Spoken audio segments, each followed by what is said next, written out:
The state is urging residents in York to get immunized against whooping cough. It is our top story. Good afternoon, everyone. I'm Susan Shapiro. The state says whooping cough cases are on the rise in York. So today, a public vaccination clinic is open in the city. News 8 York reporter Ed Weinstock joins us live from the clinic with what's going on. Ed?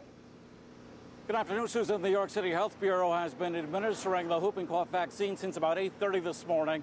It is free of charge, but there has not been a rush to get it. In fact, only about 16 people have showed up so far.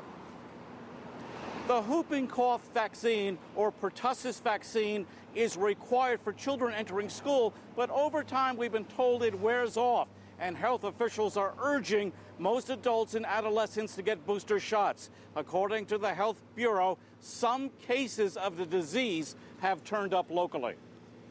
I assume that I had a vaccine when I was a child, but from what I understand, that kind of wears off, and so I want to do what I can to protect myself now. I just am reading that it's so contagious, and I think that's my primary concern. And with having a little one, and it doesn't sound like it's fun to have.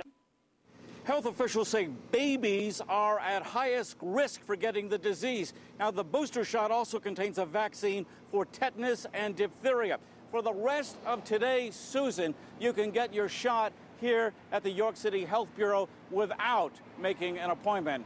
But after today, you will need an appointment. However, the shots are still free of charge. That's the story from here. Back to you. All right, very good, Ed.